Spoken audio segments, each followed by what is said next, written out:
All right, under further review, back at you. This is episode 52. Before we get into our episode, as usual, give us a follow, subscribe. I saw we got a few subscriptions this week. We got a few more follows, so thank you to those who are listening.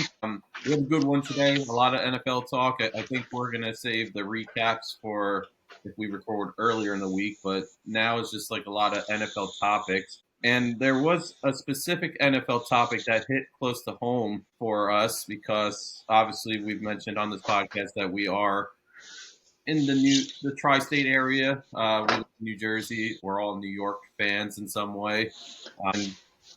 We got the unfortunate news that Nick Mangold passed away this week. He was 41 years old. Due to complications of kidney disease. Mangold, about a month or earlier this month, I should say, he posted a message on social media explaining his condition to Jets and Ohio State fans, just saying that he was diagnosed with genetic defect that has led to chronic kidney disease that's been since, I think it was 2006. He wrote, undergoing dialysis, I can never say that word, as we look for a kidney transplant. I always knew this day would come, but I thought I would have more time. Jets chairman Woody Johnson said Nick was more than a legendary center. He was the heartbeat of our offensive line for a decade and a beloved teammate whose leadership and toughness defined an era of Jets football. Off the field, Nick's wit, warmth, and unwavering loyalty made him cherished member of our extended Jets family. So a little bit behind his career. I know this isn't the main focus, but he was a 29th selection of the first round in the 2006 draft out of Ohio State. He combining with DeBerka Ferguson, who was the fourth selection of the draft that year. He led the transformation of the Jets O-line into a stable platform that helped produce 3 playoff teams, including an AFC championship game unit and 4 winning teams from 2006 to 2010. Mangold was named first team All-Pro after his 2009 and 10 seasons, second team All-Pro in 11, and was voted to the AFC Pro Bowl rosters from 2008 to 11 and 13 to 15 seasons. His 7 Pro Bowl selections are one shy of the franchise record. Did you write this? No, I've looked up these facts. Okay. Held by Pro Football Hall of Famer tackle Winston Hill, Mangold's Ring of Honor teammate. So a lot to unfold here. We're going to talk about what he meant to the Jets franchise and how great of a person he was, because I know that he specifically stuck behind the Jets franchise, always showed up to games, was always involved in the community. And it's a big loss for them. And I think Jason Kelce went as far as saying that Mangold was a way better player than he was during his NFL career. But John, I'll give you the floor just because you're the Jets fan, and I know this was one of the players that you held close to your heart. That was a big time for you, right, John? That 2000 when he got drafted around 2006 and so on. I would say like the biggest thing for Mangold was, and you can't say this about a lot of Jets players, for the most part, he was a winner. Like, he won a lot. And he was just like Jason. I watched what Jason Kelce said. Jason Kelce, great dude. He's going to say it the way it is most of the time, too. And, if Kelce was as big as Mangold, Nick Mangold was a humongous human being. He was 6'4", 320. And just, he wore it well. You could see how he was big. He had the big beard and just, a big personality. You could, AJ Hawk, watching him, you can tell, for a guy that's usually very non-emotional and stuff, if you watch the Pat McAfee show. AJ was he felt uncomfortable, it looked like on camera for the first time. And when he's like that, you can tell something's really bothering him. Bobby Carpenter was crying, basically. Rex Ryan and Nick Mangold were very simpatico, usually where you'd want your team to take the role of your coach. I don't think anything signified that more than Nick Mangold, man. What was the video? Anyone else see that video of Rex when they gave him all the money? And then who's in front of Rex literally that day at Taco Bell? Nick Mangold. He's just a great dude. What he did with his sister and stuff when she was she's a bigger girl. They found something. She played football growing up. And then she was in the Olympics. I forget what year. 2016? She was. Maybe 2014? Powerlifter, she was right? D3 in men's college football. Yeah. Yeah, she's, you could just tell he's a good dude. And everybody, no one said a bad thing about him.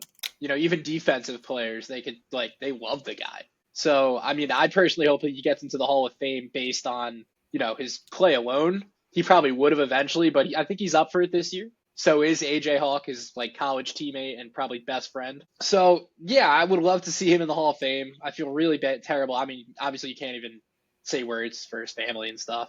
Yeah, I was at a loss of words. I heard today too that the kidney donor, they found the donor, and they were in the process of actually donating the kidney when they found out that he passed away, which is even worse news because that could be 36 hours, 24 hours, and he would have been not fine, but he would have been possibly on the road to recovery. The whole thing just sucked. Yeah, it was a quick turnaround from when he made that announcement to the surprise. I got to know. But that's.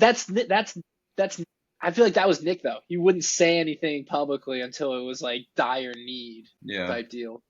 I think it started to progress over the summer. It sounds like from his message where he said he had a rough summer. Yep. He was looking forward. He was hopeful in his message. And he was looking forward to getting back to games because that was really his play is not even close to who, or I shouldn't say that, but who he was as a human took number one on the list for him. And then number two was who he was as a player. Because, I was even talking to Mike during the week, and Mike was like, we would tailgate at games and he would walk around the parking lot and just say hi to Jets fans. But yeah, he was a good dude. Yeah. He was so involved with the Jets franchise, and there's not too many players, not too many faces that you remember that are still involved with the Jets franchise. You could probably name the ones that you are happy about on one hand. Yeah, for sure. Mangold was one of them. But, yeah, it's tough because it wasn't just, Jets players that were coming out, and there was plenty of Jets players who came forward and left messages for Nick Mangold. It was players across the NFL.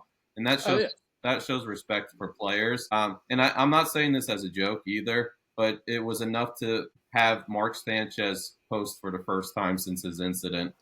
Well, that was his dude. Yeah. I wouldn't be surprised if one of the first people that called Sanchez after the shit broke was Mangold. Yeah, I'm sure. There were stories of just the whole thing's just it's weird. I mean, I don't know the guy. He's a football player, so to me, so it's let's keep it in perspective. But the whole thing just sucks. But the stories of between Mangold and Sanchez when they were bringing Sanchez out early. I mean, imagine it's your quarterback's rookie year. You're the center and captain of the team, and you're taking this rookie out. Next thing you know, he's dating Eva Longoria. Yeah. What the fuck?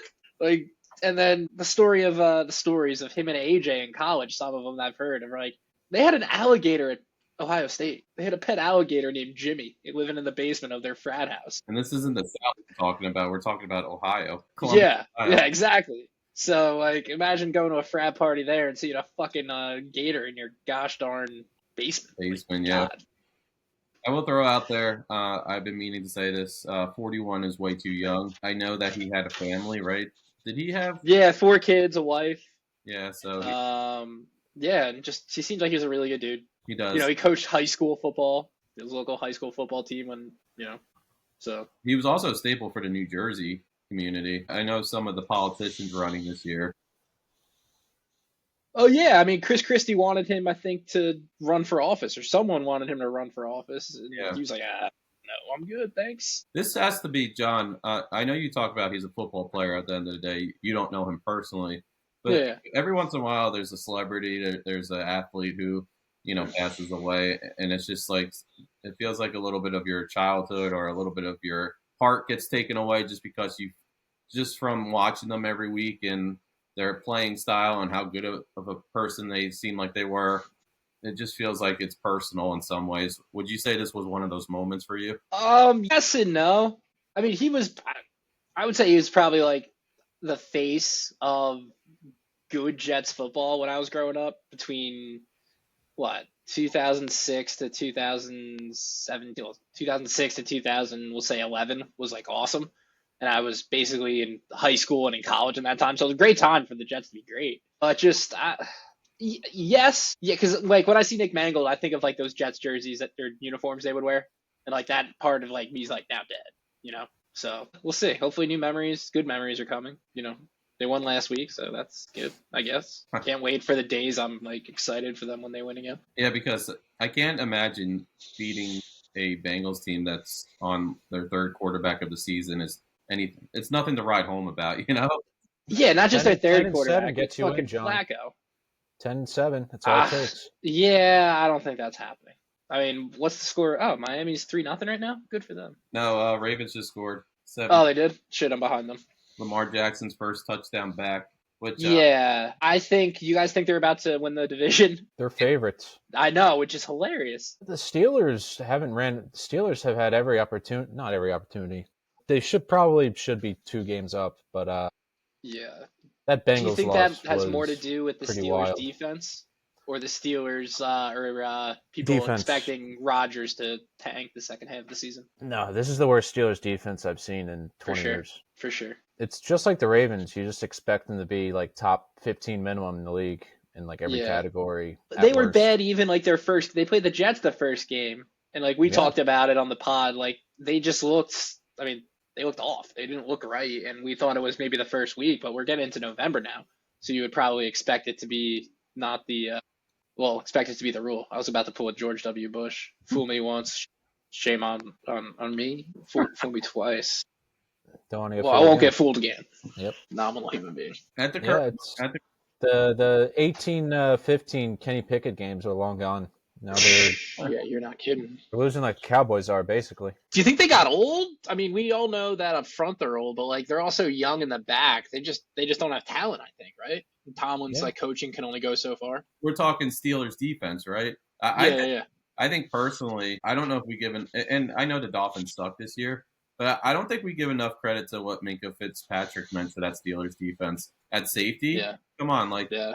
safety's that last tier of hope. Well, he was the signal caller too, right? Did he have the green dot? I would assume so. Yeah. Yeah, so that's a big loss, and especially when you make that trade for Jalen Ramsey, who has been very hit or miss throughout his NFL career. I know the Rams won a Super Bowl with him, but I mean, there's been other franchises that have had their struggles with his character, and I don't know who he is maturity-wise these days, but to me personally, like, do you make that trade? Like, I don't know if I would. Like, what did it do to the Steelers? Like, yeah, you get a shutdown corner, but you're also giving up a safety. And I don't know. I can't really compare the two positions. I don't know what's more important, but to that defense specifically, I think when you have somebody who's so comfortable in that defense, and it is a top defense like the Steelers have, you don't really mess with it too much. Especially such a drastic move like moving Fitzpatrick, who's every year, I think he's like a borderline All-Pro or Pro Bowler at least, not All-Pro.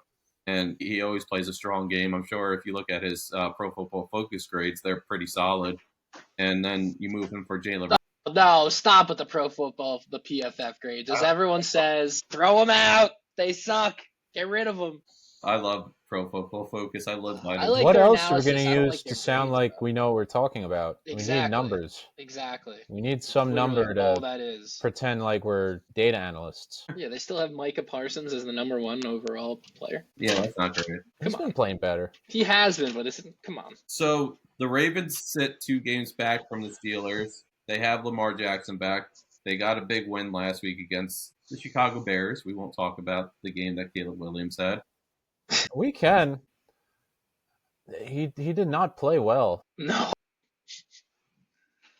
Initially I thought, hey, they're moving the ball great. They're just not scoring in the red zone. But you can't make that pass backed up at your own goal line, and that basically turned the game. Yeah. I mean, it's not great that he gave up 30 to Tyler Huntley, but the way the game is going, I mean, the Bears easily could have taken that one if they hadn't turned the ball over in their own end. It's not great. I just don't know why you ruin against him so hard. Like, why not ever talk about like Trevor Lawrence or Kyler Murray if you have a hard-on for number 1 picks? Because that's boring. That's boring. But there's players who bring it to themselves, and Caleb Williams is definitely one.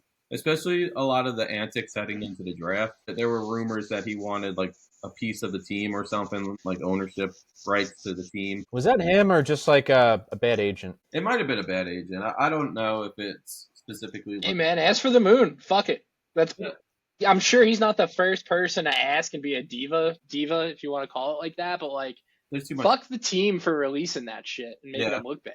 You know, like you're gonna draft him. Why are you making him look bad? There's too much smoke around him, though. Like, there's just too much that adds up. That is like, we're questioning, is it Caleb or is it the team releasing the information? It's definitely at some point going to be Caleb. And also, if you watched him in college, like he wrote like F the other team on his nails every week and stuff. And There's the reason. I don't. It's just a lot of. Do you know who he reminds me of at this point? He reminds me of like J.R. Smith. If it's he hits all the tough No, throws. not that bad. And I love Jay. Well, no. I'm just saying, like, he hits like these tough, incredible throws, but 4 times a game, a guy wide open.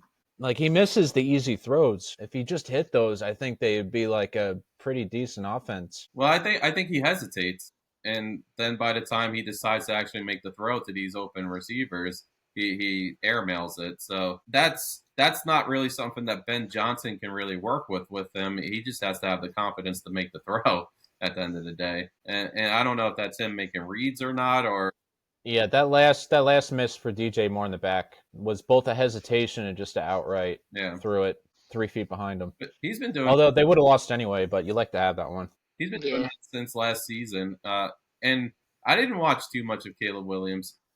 He's worse than he was in the second half of last year. I think. Yeah, it's not pretty. Well, I think he's regressed, honestly. Week 1, I watched that game, and he looked fantastic in the first half. Like he was about to. Yeah, he looked amazing in the first half, Steve. That's underselling it. Like I watched that first half, I was like, damn, look at this motherfucker play. Troy Aikman before bashing him was actually like very, very impressed, especially in that first drive. He was like audibly gasping at some of the throws he was making. Yeah, that's hard to do. Like Ben Johnson fixed him overnight. He's a hard guy to impress. It felt like he was on pace to become that guy that we thought he was going to be. But then the second half was when he started doing what Joe was kind of talking about, where he was kind of second guessing himself, hesitating. He was scrambling to the side more, if that makes sense, because I feel like in the first half he created plays and he took off when he needed to take off. Did he have a rushing touchdown in that first half? I think he might have. Maybe. Did you smile when he threw that pick? Was there a little smile that crept out of you, Steve? Just like, yeah, I fucking knew it. I didn't watch him this past weekend, to be honest. After the Scadaboo injury, I had trouble watching the NFL. And we'll talk about the Scadaboo injury, but I want to bring up a Caleb fact. Dan Orlovsky put this out there. He said this is still an issue. Caleb already has more 3+ second time to throw games under Ben Johnson's 6 than Jared Goff did 5 in 3 years. So they fixed the offensive line, and he's still making kind of like mistakes. I was going to say bonehead mistakes. I don't know if it's bonehead mistakes because he is making the proper read. It's just he's making it late. And in the NFL, you can't be tardy with your decision. You have to do it in a split second, or it's not going to end well. The good thing is, like, he still doesn't. He's playing the Bengals this week. That's the best. That's the most promising Caleb Williams fact I can give you. Joe, he played the Ravens this past weekend, and the Ravens' defense has been horrible. They were due. I guarantee you they turn it around the second half. I don't think they're as bad as they've been. Well, that's what I want to talk about that too. I want to jump back to the Ravens. Do they have a pathway to the playoffs, in your opinion? Yeah, they're going to be a game back after tonight. And they play the Steelers twice. And they're favored in Vegas. I think the question should be, do the Steelers have a path to hang on? For like the wild card or something? No, just the division. Now, do you think if the Ravens make the playoffs, they will be a contender once they get there? Or are you not confident in this team this year? I've yet to see Lamar have a clean playoff run, even in a loss, which is why I'm a lot more confident in Josh Allen, because I've seen him play perfectly in the playoffs and still lose, and there's not much more you can do. I mean, their defense would have to improve to at least above average. I mean, they've been one of the best in the league the last couple of years, but he's been just a mediocre playoff quarterback. So, not really. You can't blame last year's loss on Allen. Mark Andrews had a horrific drop. That was actually a pretty solid game from Jackson. Jackson had 2 of the worst turnovers I've ever seen in that first half. Yeah, but he mentally turned it around, but they still happened. Yeah.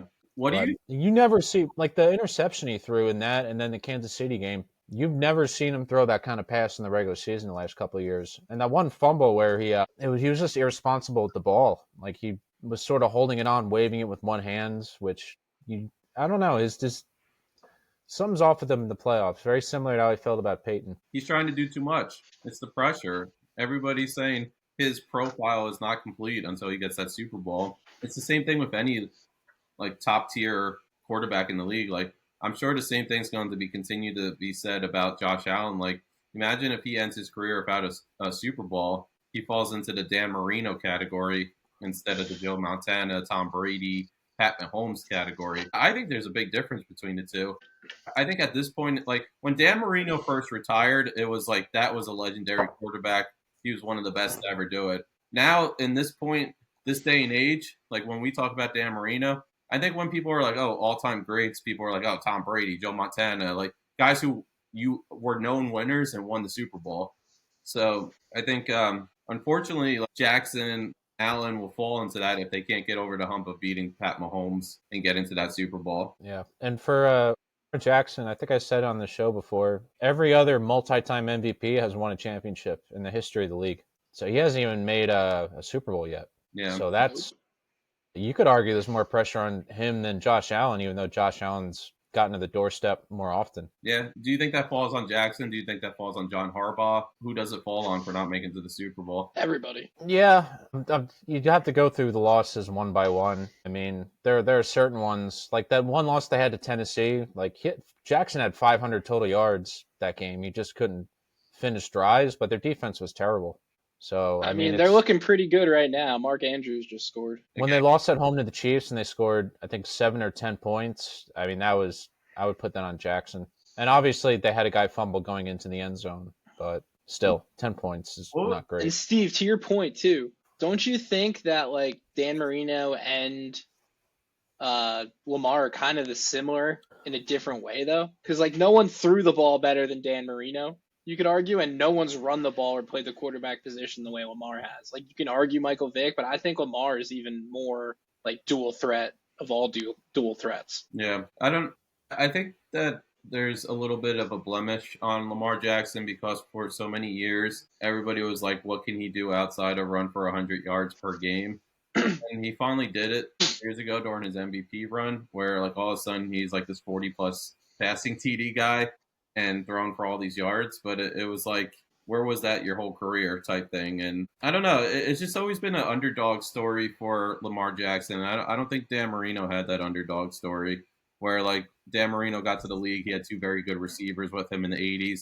I think his first season or second season, he made the Super Bowl, right? And lost. So first season. Yeah, he got there. And then after that, he just couldn't do it again. But he always put up those like big passing yard seasons and was always talked about as like that top quarterback. And I guess to your point, that's what you're saying with Lamar Jackson, because like when we have our conversations in our yearly top 10 quarterbacks, Lamar's always top 3 for us. Sometimes we're throwing him like, is he number 1? Like that's our question sometimes, So I think, yeah, and there are some comparisons to Dan Marino, but I also think there's some things that differ. Like I just think that's a lot of people wanted to doubt Lamar Jackson for a big portion of his career, and he said, even when he got to the league, it was, we're going to switch you to running back or receiver or something, and he was like, nope, I want to be quarterback. And then Harbaugh I wanted Lamar Jackson really badly, and the Ravens, I think, were the pick before us. I think we might have taken him. That would have changed. I don't know actually, because I don't know if we had the coaching in place to get him to where he needed to be. What year was he drafted? 18. So Eli was on the way out. Yeah. Was that Mahomes? No, Mahomes was the year before. Yeah, but I forget who it was. I think it was the Baker Mayfield draft. He was in 18. Yeah, John. He was with all those guys? Oh yeah, he was. Yeah, because it was Josh Allen, Baker Mayfield, Sam Darnold, Josh Rosen, he's at Shout out Cardinals for having the balls to give up on their top 10 pick in one season. That says a lot. A lot of teams would have bit the bullet for another 2 years, but they're like, you know what? We'll start over with Kyler Murray. We've seen enough. Yeah, that says a lot about Rosen himself. After a year, he was awful. I think. Did he even play? I think he got a few starts. Yeah. Oh, I think he played over half that year. Like they definitely gave him a shot. You know where he is now? Sucking off mommy's teat because they're loaded. He's at UPenn Business School. Yeah, it makes sense. He's gonna be fine. Apparently, he has family members that work there or something, or I forget what it is. No, his father was, I think, Obama's Surgeon General. Oh, even better. Yeah. or something Wow. like that. Or not Obama. He was something high up in the medical field. Hold on, let me look up what it was. Either his mom or dad were like. Steve, don't cut out on us. You're lagging. Am I I still can't there? hear you. Fuck. Am I good You're now? hanging on by a thread, dude. Am I good? It's like you're in a tunnel. Can you hear me now? Yeah. Yeah, you're good. Yeah. He was considered to be Obama's Surgeon General. Gotcha. I don't even know what they do other than the cigarette warnings. Well, the warnings on beer. Let's talk the hometown team though. Cam Scatterboo and injury. Joe, I'll let you kick that off because that was one of the more horrific injuries you'll see in a while, and the end product was hopeful and the best case scenario in my opinion. Apparently, he's Kevin Ware from Louisville can come back, and so can Oh Scatterbo. God, Kevin Ware was disgusting. Wasn't that on Easter too? That was on Easter, yeah. God. Do you guys know? Back in my heyday, I interviewed Kevin Ware. I always had to Did point you? that out. Steve, cool. we are in our heyday. Don't say that. Yeah, true.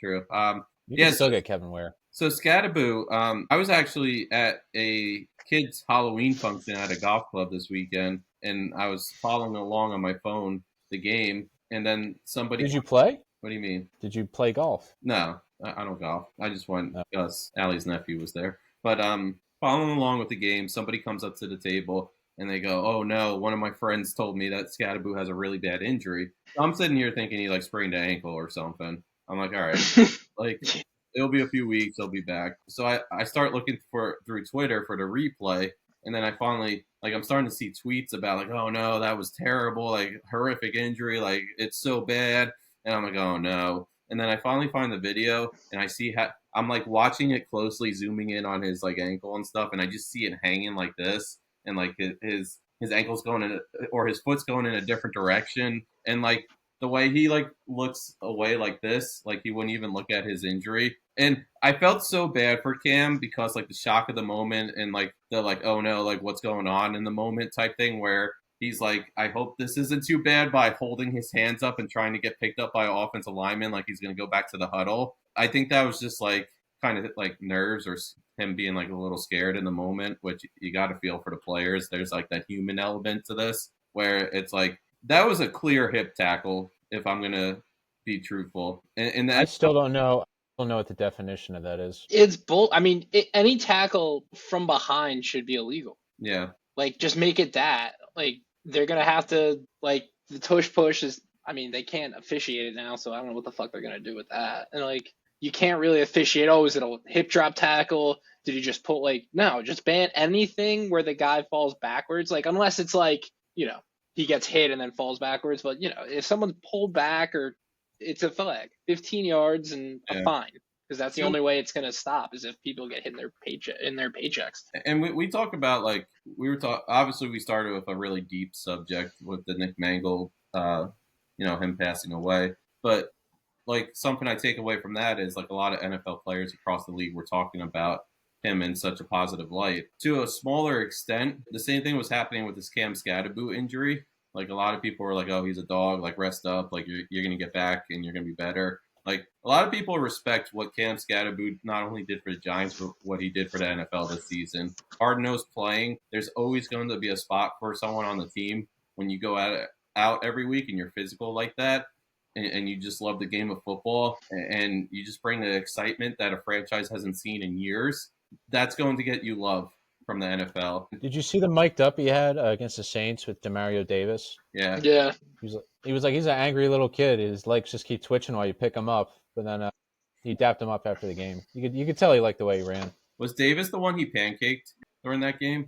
There was someone he like just ran over during a block, but I forget who it was. Yeah, I'm not sure. Yeah. I forget. Yeah, but like going back to my thought, like NFL wants to protect star players. And yeah, Cam Scatterboo's not a star yet, but the excitement and the way he plays, like that's going to get you ratings up. Like that definitely brought a Giants fan and myself back to watching games every single week because I'm excited about two players. Like I'm going to the game this Sunday actually, and I was so excited to see Jackson Dart and Cam Scatterboo. And now I'm like, do I go? Like, this sucks. Like, I have tickets and I don't really want to go. But, I mean, I'll go for Jackson Dart just to say I saw him play. But, like, Scatterboo's the type of guy who boosts up ratings. Scadaboo's who the Giants fans are talking about a lot of the season next to Jackson Dart. And it was a really cool moment where Jackson Dart went up to the cart before they took him away, and he like dapped him up, and they did the like the head flash, that they do like before games. So that's something to look forward to for like years to come. And the positive light from this is it's only a 4 to 6 month recovery time. And then they said he should make a full recovery and be able to be at full speed for OTAs. So this season doesn't really mean much for the Giants. Like, I know we kept trying to say, hey, maybe if Jackson Dart keeps playing this way, or How is an Achilles worse than that? That's crazy. Just by how it looks. yeah, Right. dislocated foot. I thought it was way worse than what it was. This podcast has been talking about Scadaboo since early last September. We were early in the Scadaboo train. What is Arizona State days? Yeah, like before they were even a playoff contender. Yeah, I think like you just notice like those type of guys, those guys who I already talked about it, but play hard. I said he was angry Austin Eckler. I think that's what I said. You're an angry little elf. But Joe, what were like your initial thoughts when you saw the injury? It's been a rough 2 weeks. I don't know. Compared to how we felt against the Eagles a couple of weeks ago, I was even thinking, we can get 9 or 10 wins. And if not, we're building something here. Are we finally going to end this 13-year journey we've been on in mediocrity? And I will say Jackson Dart still made some pretty incredible escapes and improvisation plays. He reminds me of Baker Mayfield a little bit in the way he can just sort of just keep buying time, even though it looks like he's one of the smallest guys in the field. Oh yeah, we're talking about Scadaboo. I don't know. My first thought was if it were like a quarterback or a lineman, I'd be like, well, that sucks. But with running backs, you never know what kind of injury would just. I feel like a running back, you need like your engines and all your parts like fully functional to like just compete at the highest level. I mean, there's exceptions like like Adrian Peterson, come back from that injury at his age. I don't know. I feared the worst. I was like, are we going to remember Scadaboo 10 years from now? Sort of like David Wilson almost. Just like that flash in the pan. Hey, remember those 6 weeks where like David Wilson would get like 200 scrimmage yards or something? We thought we had like a future All-Pro. He was so good. And obviously just the so relationship. Good. David Wilson, yeah, he was. I just remember that game against the Saints he had. And just the relationship he had with Dart, I just felt it was good for the team. Just to have like those two rookies sort of gel like that. I don't know. You could tell how like Dart was like almost in shock in the press conference. Yeah, he definitely was. It's hard. I don't know. I'm glad we have Dart in terms of just having something to like build on for the rest of the year because clearly we're heading for 6 wins maybe. So I don't know. It's hard. Our schedule actually opens up a bit. We're probably going to win a few more and fuck up our draft positioning. Yeah. To me, like the difficult part as a Giants fan is to not be selfish here because like, it was a matter of like 2 weeks ago where we were talking about that huge win against the Eagles where they blew them out of the water. And then like me after watching the game, like I had such a rush from that game that it felt like a playoff victory almost where like I'm sitting on social media scrolling through all like the clips that people are posting and all like the graphs and everything and like all like I'm watching the post game interviews and like I'm just so excited. I'm like I feel like my little kid self as a Giants fan. I'm like, oh my god, we got players. We got Dart and Scadaboo. Like they're gonna change this franchise around and they're already showing it. And then this injury happens and it just like rips the soul out of you. But I mean, like it brought me back down to earth. When, like I mentioned this earlier, but when I watched the injury and I saw him on the ground and I saw how he couldn't even look at his ankle, and I was like, imagine yourself in that position where you have this like this terrible injury and you don't know like what the next step is going to be because there's some leg injuries where you have to rush to the hospital and like you need to do like instant surgery and stuff like that. And they got him surgery that night, I think. But I mean, like he's really fortunate that it is this 4 to 6 month recovery time. And Joe, you mentioned a good point because I had so many people text me and say this could be a career ender from the look of it before like we even got news of like what the recovery time was. And that is the truth for running backs. Right. Not even a career ender. It's like, he'll sort of kick around the league for another 5 years, but he won't ever quite be the same. Peyton Hillis, kind of? like the one good season, and then he was like kind of done. Yeah, I mean that's pretty spot on. Yeah, Former Giant Peyton Hillis. no, He was actually pretty good for us. I'm no not gonna first lie. rounds year What was that, Compared to 1 Andre year or Williams, 2 he was pretty years? good. for the Giants. Who? Yeah. I don't know how many Yeah. years was he, Joe, on the All Giants. the shitty years blur together. I couldn't even tell you. True. Was it the year we went 3-14 or 4-13? I forget. Flip a coin, Joe. Who knows? Yeah. Who cares? The one thought too is like when Dable decided to put Jackson Dart under center, it was like, all right, we have Malik Neighbors, we have Scattaboo. Maybe he has some pieces that he. I forgot about fucking Neighbors. Yeah. Jesus Christ. But it was like maybe he had pieces that he could learn with and like grow with. And We'll always have Wandale Robinson. yeah, I mean he's looked pretty good actually. I like him. If he's your third option, you're a solid team. You are. They have to find that second option during the offseason or draft that second option because it can't be Wandale Robinson as the second receiver anymore. I mean, like now you're just kind of throwing Dart out into the fire. Like to this day, you still don't have a great offensive line, and now you don't have too many weapons. I mean, Tyrone Tracy's going to be the starter again at running back.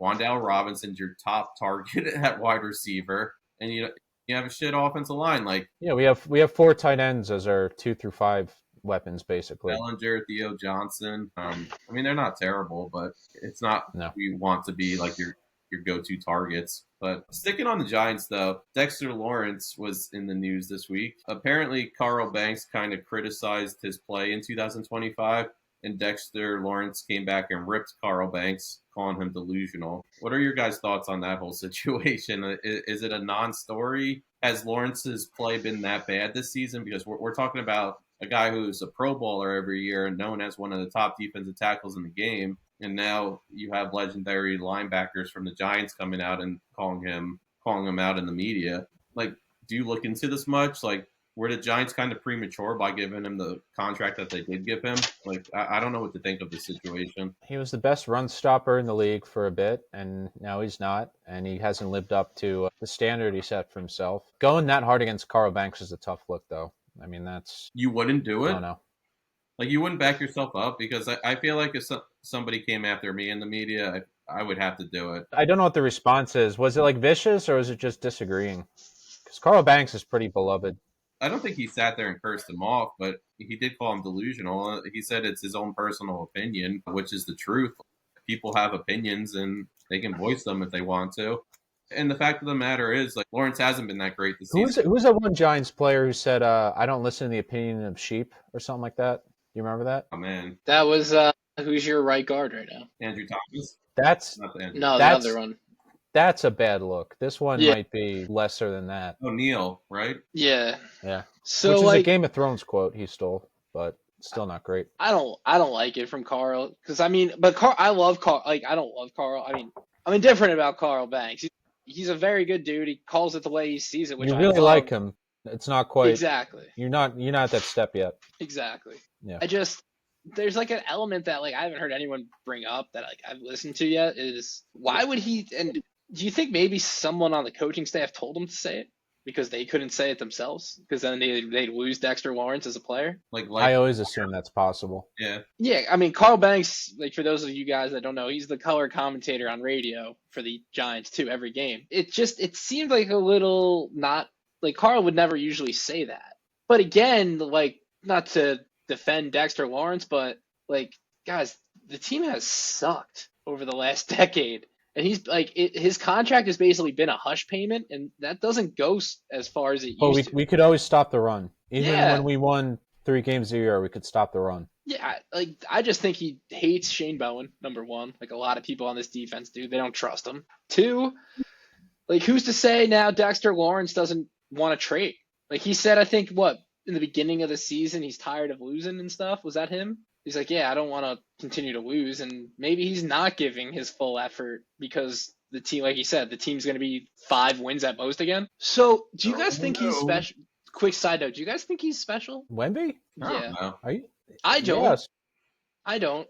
And I hate to do this, but I'm going to do this with him because you could do this semantically with anybody. He's 7'4", right? His wingspan is 9'3", Sure. 9'4". Sure.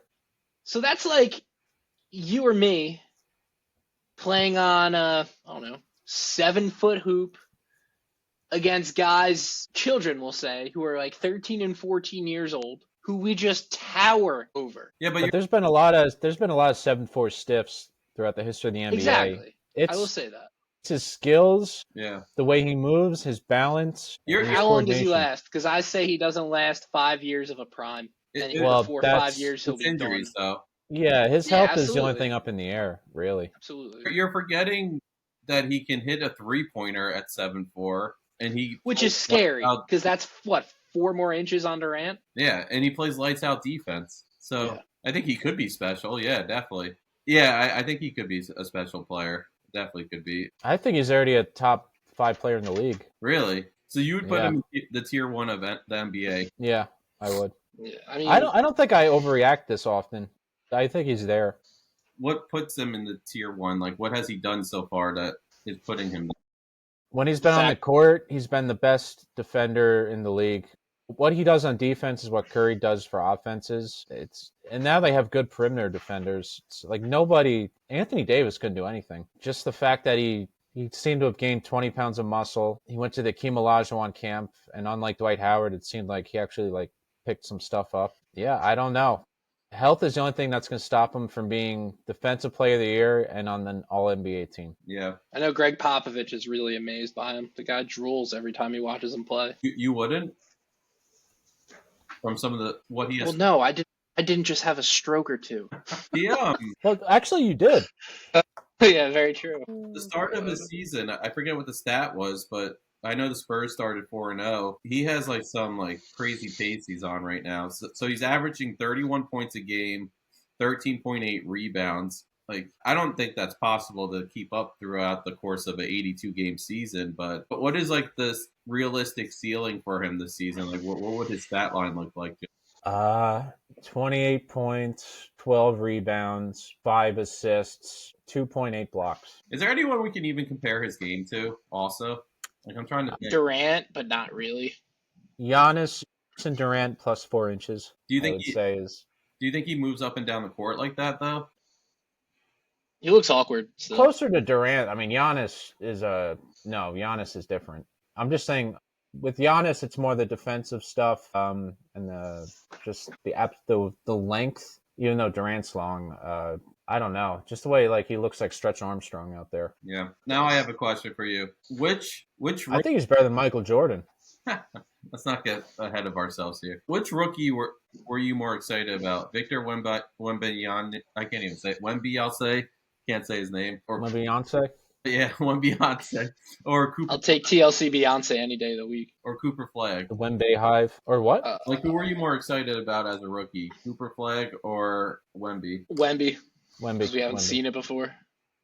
We've seen stuff similar to Flag, but I'm more excited about Flag. I'm going to be truthful. I think he's the best draft pick since LeBron. He can do a lot of the things that LeBron does. He can run point guard. He can also play defense. He has a nice mid-range. He can pop the 3 when needed. He can definitely drive to the hoop.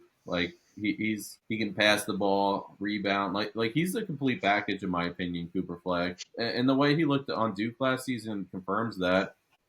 I think the Dallas Mavericks have a lot to look forward to. And if Flag turns out to be the type of player that I think he can be in the NBA, the Mavericks, it's crazy to say this even, Mavericks 100% won that trade for Luka.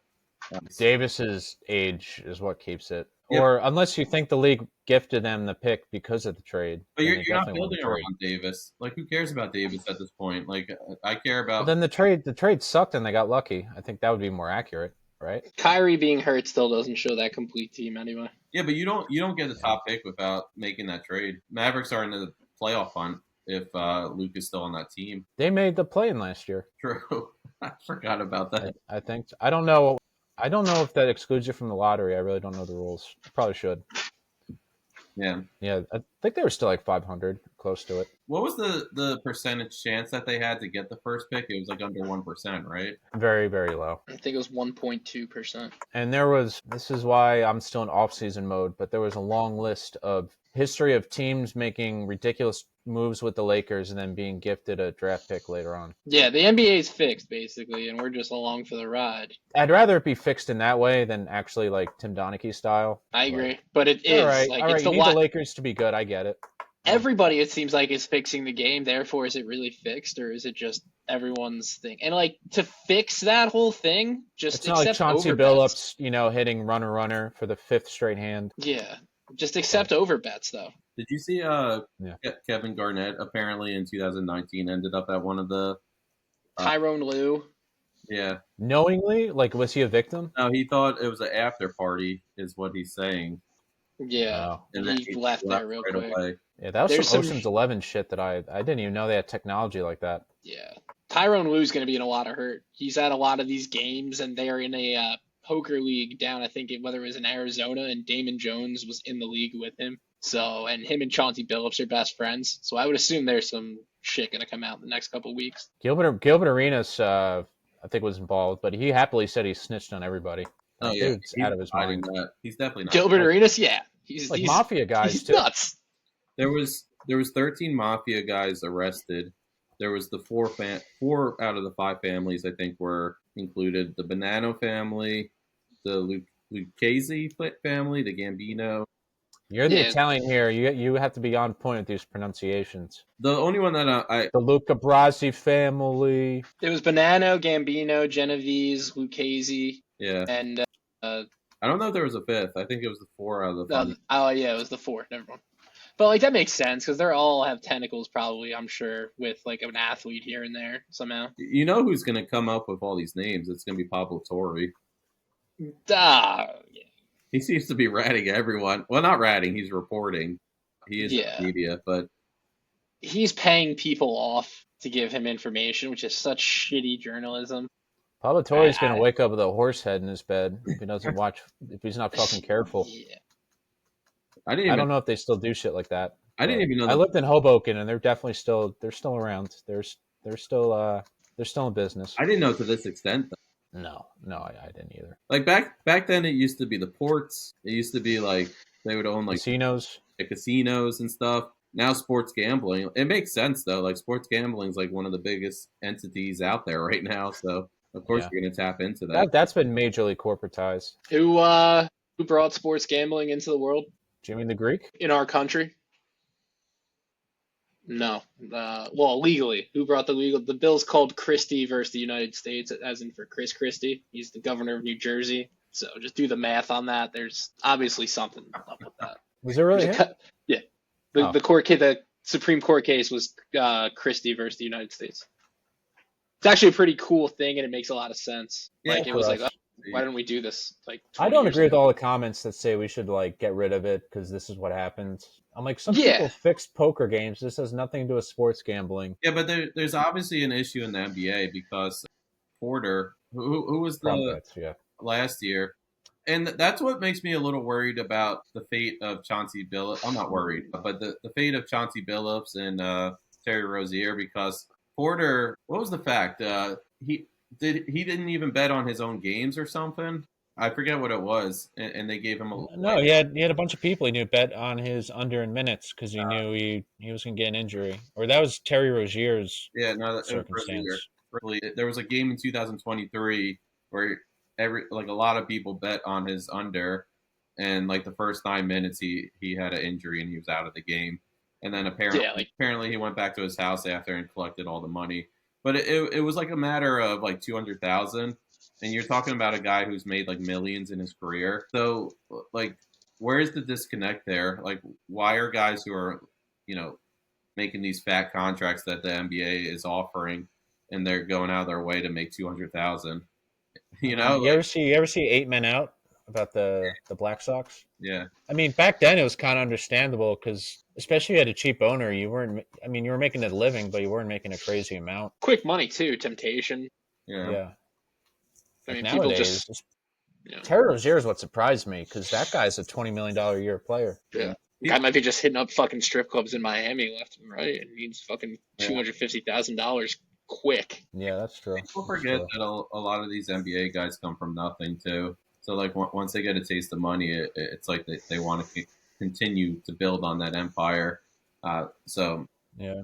Or maybe it's a way he can help his buddies out without actually doling out money and That's what it is a lot of times. yeah, like, hey, don't ask me for $20,000. I gave you the under when it hit. The poker thing doesn't make sense to me though.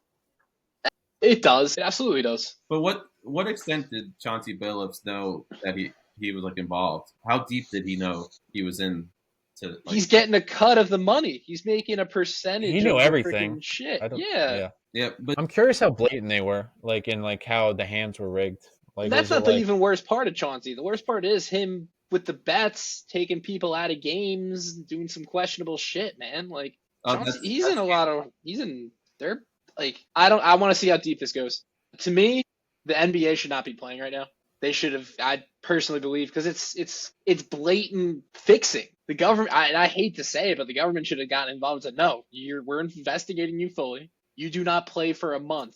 You lose X amount of money. Oh, well. That would get so ugly. It would, and I don't think they want to do it because they know what's there. There's a lot of shit there.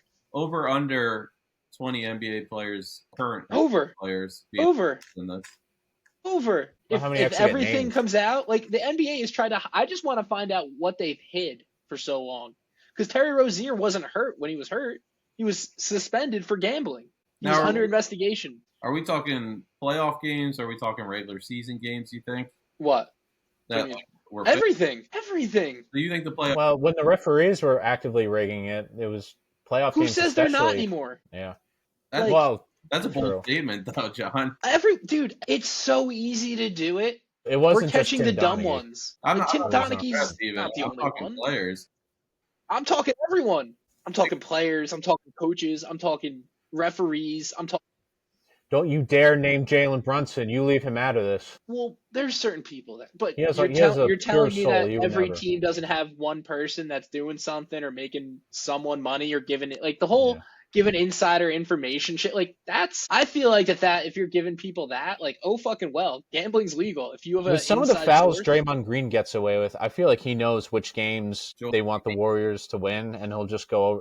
He was actively doing like a Charleston dance in front of some guy missing like layups the other day, which is clearly taunting, and the referees just didn't do anything. They all know shit's not on the up and up. Like he almost killed Rudy Gobert. Nothing happened. I don't know. They won't be able to get everybody. Like the Chauncey Billups thing though, wearing the Clutch Sports Group sweatshirt when he's leaving. I wonder what those guys are doing. Did you see his press conference the night before where he's like, "We'll see how the chips fall"?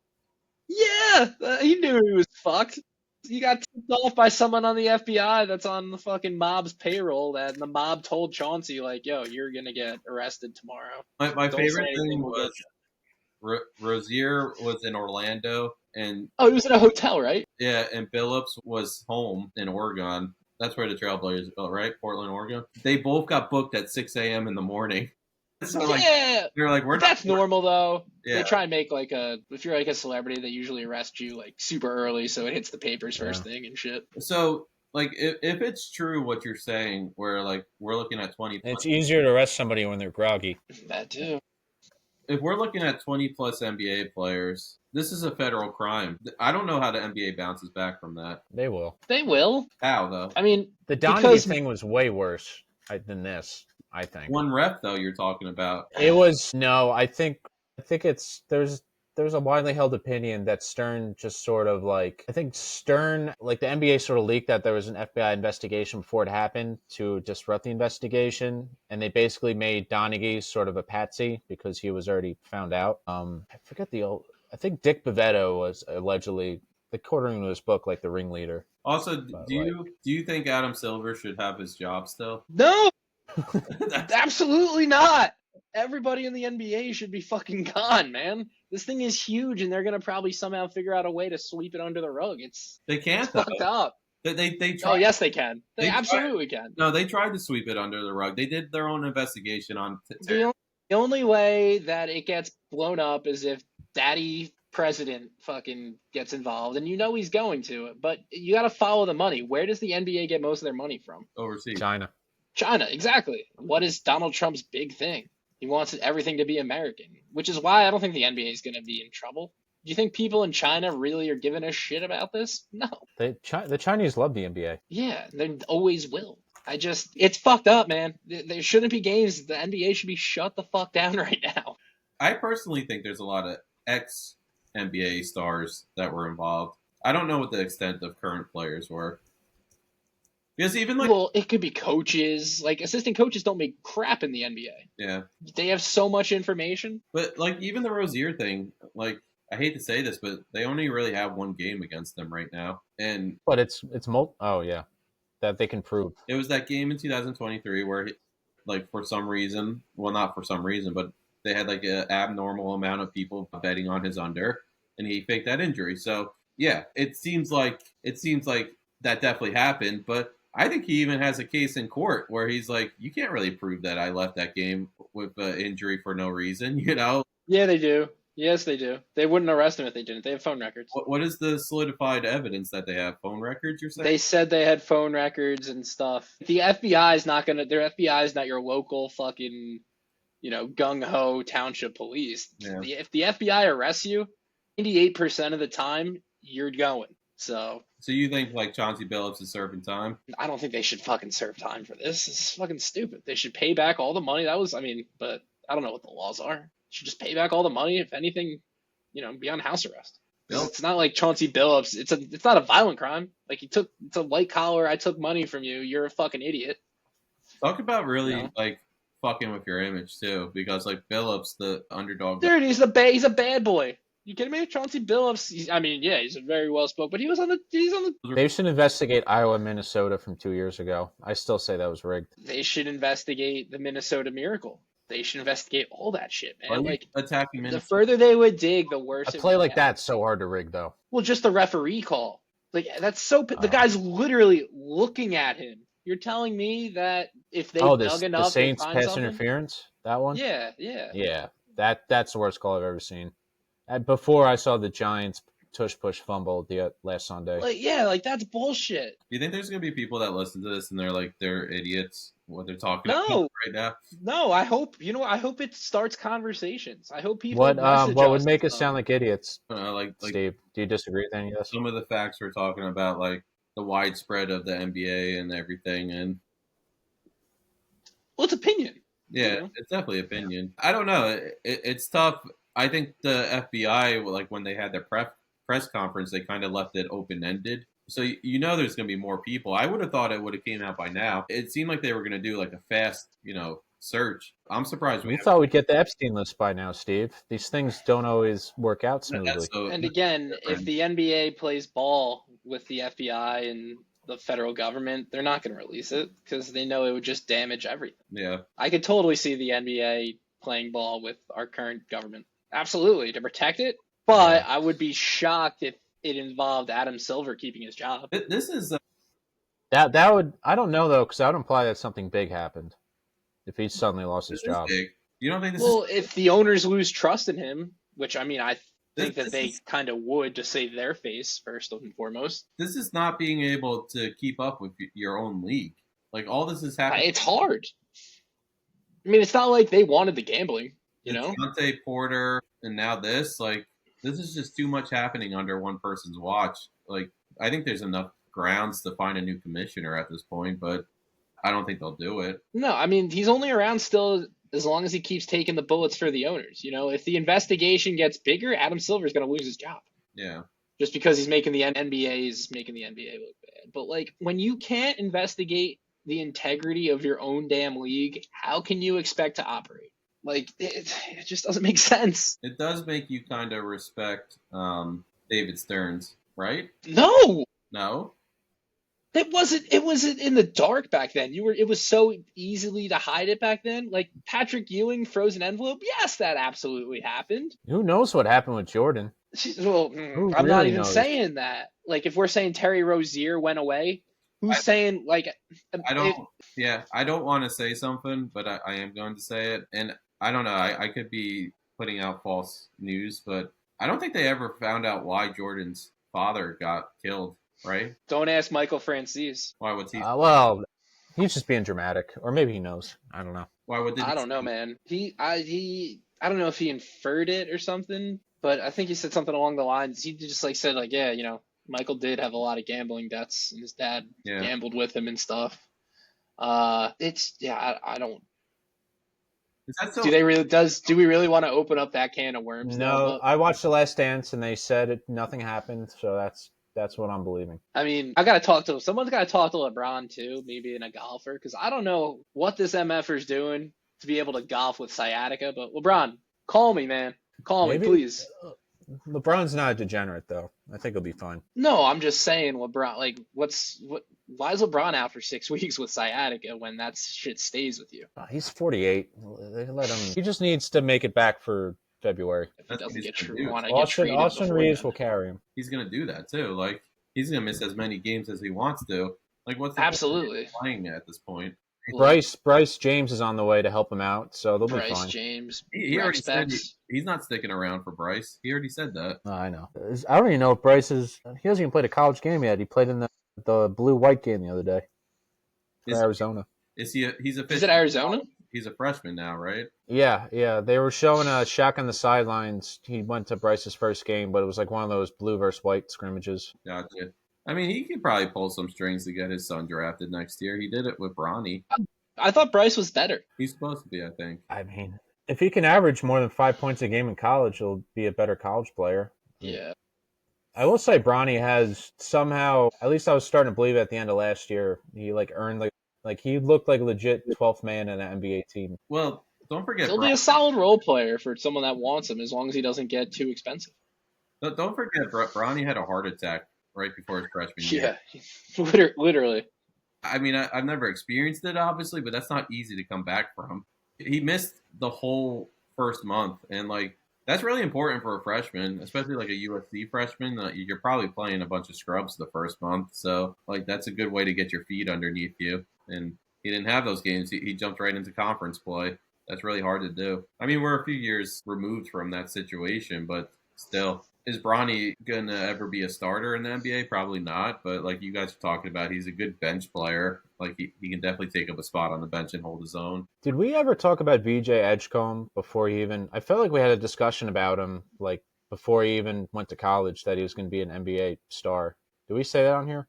We had a discussion about him before the NBA draft, I know. I was really impressed with him in the Olympic qualifying tournament for the Bahamas, I think I said. Are you scared? And that was before he played at Baylor. Are you scared of the Sixers team? No. I am a little bit. I'm more worried.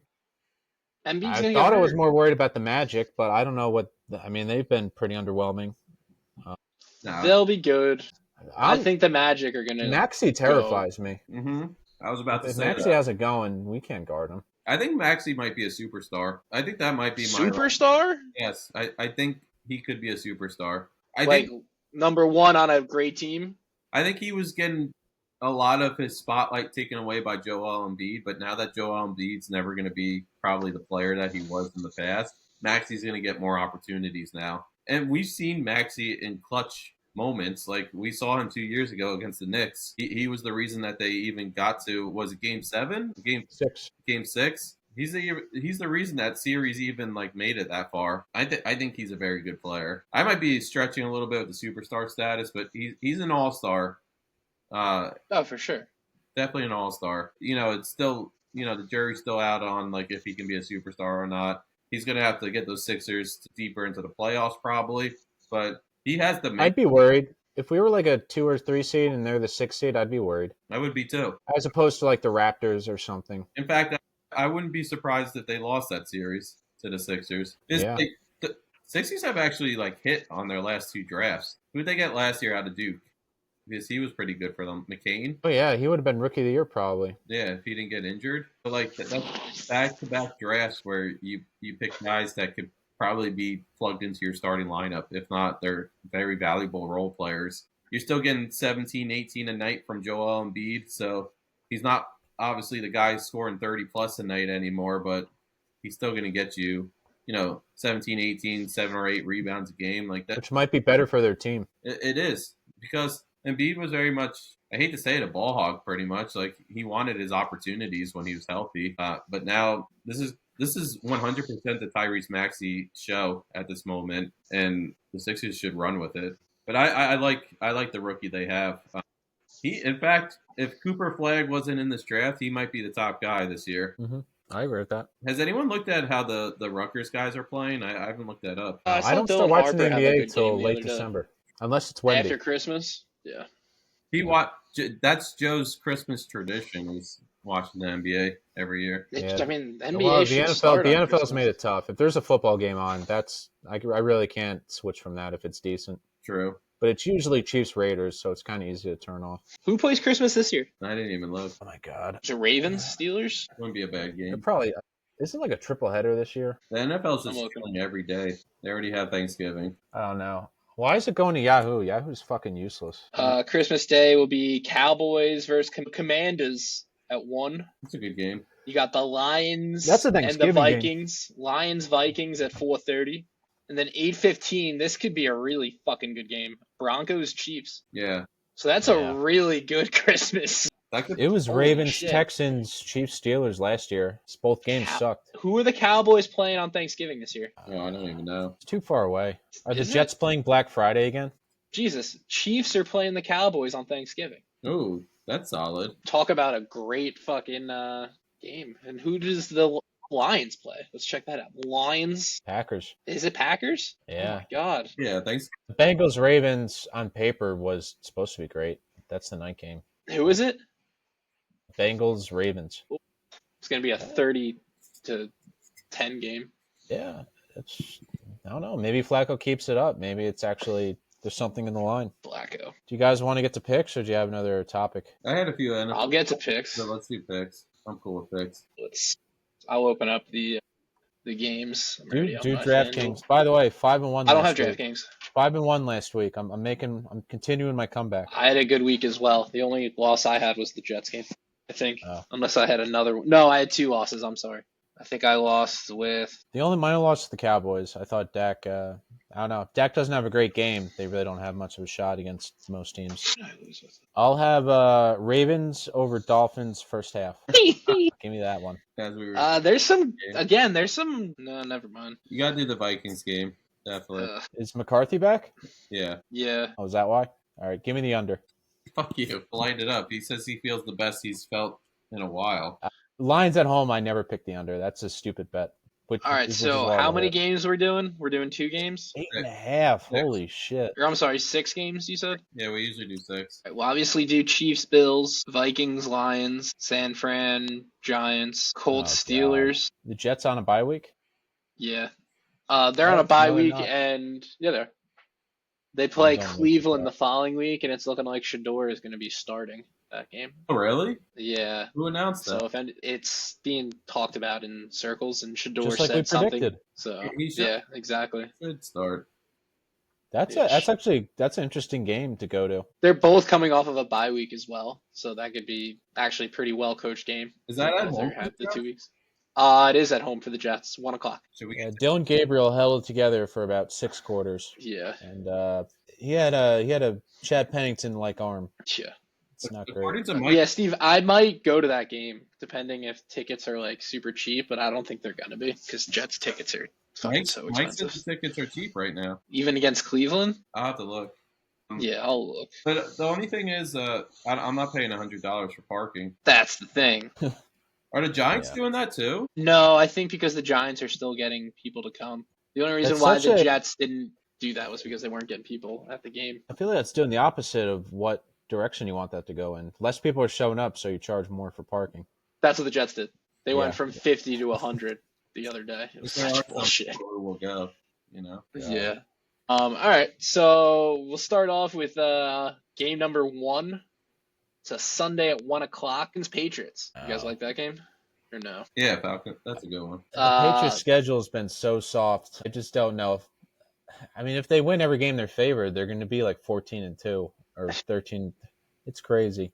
Patriots are getting 5.5 at home, and the over under is 44.5. I kind of like Atlanta, I love Atlanta. even if they don't win, just to make it like It's a lot of you points. Yeah, 5.5's a lot. I'm taking Falcons. Can you repeat? Patriots have to have a tough game one of these days. I mean, they've blown the doors off of shit teams for last month. Yeah, I'm actually gonna write this down for me this time because I didn't last week. Yeah, I like the Falcons though. Then I would not be surprised if they won the game just because the Patriots are due to lose. Wait, is Kirk Kirk Cousins is like not in the league anymore now, right? He might That not was, be. and we actually had a discussion last week about all the best backup quarterbacks, and all the ones that Yeah. we named were complete garbage. Yeah, that was ugly. The Falcons didn't even show up for Kirk. Mariota played bad. Cousins clearly just doesn't have it anymore. Carson Wentz. He's Oh, God. dead. Steve was actually talking so much shit about Kevin O'Connell, and I think Kevin O'Connell honestly made a terrible mistake leaving Carson Wentz in there. But I guess their third option was even worse. But Wentz back. How did the other soulless fuck do? Dalton. Bad. Oh yeah, Dalton too. That was another one. The Bills blew them out. Yeah. God. Andy Dalton was terrible in that game. Yeah, we don't know what we're talking about. I think Nope. Tyler Huntley was the only one we mentioned who played well. Yeah. Does Joe kind of remind you of Will Ferrell? No, more Vince Vaughn. Vince Vaughn. Yeah. Tyrod Taylor does? No, you. You. Why me? I don't know. When I listen to you It's talk, in a good way, though. yeah. We'd have so many more listeners if that were true. Vince Vaughn would get at least 600 followers. Yeah. Wedding Crashers, Vince Vaughn. Yes. Yeah, a prime Vince Vaughn. You guys want to do Panthers Packers? I didn't. Google internship I didn't Vince pick Vaughn. the Falcons game. I don't remember what the numbers were even. 44.5. Over. That's the over under. Yeah. And what's the 5.5. for the Patriots? I'm assuming. Patriots are minus 5.5 at home. I don't remember what you guys picked. We both did Falcons. Heavy Falcons. All right, Yeah, heavy. It might be the luck of the week for me. I don't know. I'll jump I'll on have to that. say the Yeah, I'll, rest of the board. 3 Falcons. Love it. Consensus. Panthers Packers or no? I wonder what our record is on. yeah, not Panthers. They're terrible. Broncos Texans. Yeah, Texans are What's- coming off a good win. I think we- Texans are home minus 1.5, and the over under is 40.5. Texans. I love that defense at home last week against the Niners, and I think there's a good chance we just see a shitty version of Bo Nix this week. So let's root for that. I agree with Joe that I think the Broncos are due for a loss also, but I don't know. I think it's going to go over 40.5. Honestly, Yeah, I'll take the I see over 39 48. and a half. You guys have to use DraftKings. You got 39. DraftKings is very kind to its. What are the odds on members. that though? 1.5. Oh, Minus what? minus 115 for the over, minus 105 for the under. Okay, we're minus 105 for the over and minus 115 for the under. That makes sense. We're opposite. So I feel like if you adjust it on DraftKings, that's probably what you'd end up at. yeah. I'm gonna take. Anything under minus 120, I feel like is a legitimate pick on this podcast. I'm taking the over. Way too low. I think. I could see that being like another 30 to 30 game. yeah. I think Yeah. Patrick Surtain's out now too.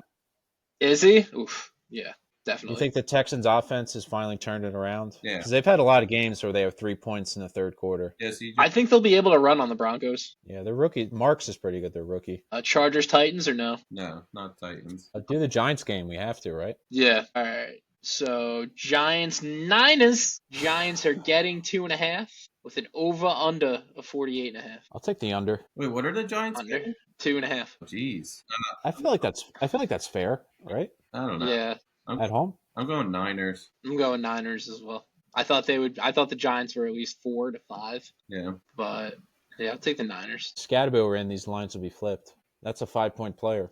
He's at least a 1 point yeah. because it's actually a 5.5. If the Giants are on the road, that'd be a 5.5. All He gets a touchdown every game. He's good for that. right, so that's 3. So did you say you wanted to do Vikings Lions? Yes. All right, Vikings Lions. Lions are minus 8.5 with an over under of 48.5 Give me Vikings. plus 8.5. That's a lot of points. 8.5 is suspiciously high. Yeah, but it makes sense though. Whenever the Lions win, they blow out teams. You know what? I'll support JJ McCarthy this week, and I'll just pick the over. Yeah. How about that, Steve? Yes. How about that? Now we're all on the same page. We're all friends. All right, I'm taking the under. Now you know who I like on this podcast. Chiefs Bills. Yes, you have to. Chiefs are getting. I'm sorry. No, it's find a Buffalo. better game. The Panthers Buffalo is getting 1.5, and the over under is 52. go over here. Yeah, I'm going over. I think that's gonna be over by like fucking halftime. Who's home? Buffalo. It's gonna be like 55 degrees and perfect weather. I think.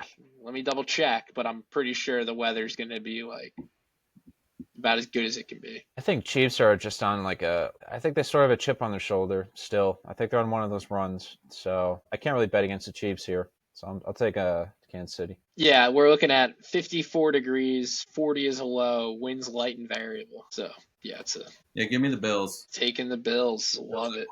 Sunday night. Underdogs at home too. That's actually I mean, it's 1.5, but Oh, this is a weird game, too. Ooh. Sunday night. Seahawks Commanders. Okay. Commanders are getting 3 at home with an over-under of 47.5. Who's the quarterback this week? For Washington? Yeah. It's Jaden Daniels, isn't it? Is he coming back? Mariota played last week. Oh, that's a good. Let me check. It's a good point. I don't trust Sam Darnold in primetime. Look at this RPA of Mason Graham, Michigan. Goodness. clutchpoints.com says it's likely, whatever site that is. Play. That Daniels is playing? Yeah. Oof. Over under 47.5. Fuck, that's going to be right on the number. I'll take the over. Yeah, I like the over in this game too. Cowboys, Bengals, Commanders, I usually just blindly take the over. Yeah, I'll take the over in that one too. I'm taking a lot of overs. I don't take overs usually. I like it. All right, so this is now 1, 2, 3. Oh, that's 6. You want to do the Monday night game, even though it's not that great? What is it? Cardinals, Cowboys. Nah, I'm all right. You good, Jeff? Yeah, that over-under scares me. 54.5. I'm not touching that. Fuck that. That's definitely the highest this season, I feel like. Yeah. That's like a college over-under. Yeah. We should start doing college over-unders. That'd be Yeah, our Fucking records will... only if we do the MAC. Max. Yeah, do you have Some action going. Buffalo and Over-under Akron over-under 64. 71.5? We can have a Absurd. degenerate section just for action. Oh, I'm a big fan of the MAC. What did we bet on with Mike that one time? It was like cricket or something. No, it was Cricket. ping pong. It was like a Philippine ping pong league or something. That's Doubles. No, badminton. It was badminton. yeah. Yeah, you haven't bet till you've bet on shit like that before. And I think you guys won that bet. We did our picks, and then we were like, we need one more. So Mike looked up badminton, and that's Yeah, Was I think that it a was bet during dot the playoffs when there's only a couple games. We needed to fill out true. our sheets a little bit. I'm excited for the playoffs this year. It's gonna look a little different this year, I think. Especially the AFC, completely different over there. I really want the Steelers to make it. I want to see Rodgers in one more time. Yeah, that'd be nice. Joe, the Aaron Rodgers diehard over there. I've always been a Rodgers fan. I'm a defender of him. Let's get him a slot on our podcast. And all of his views I defend. Even the vax. Yep, and I hate his family too.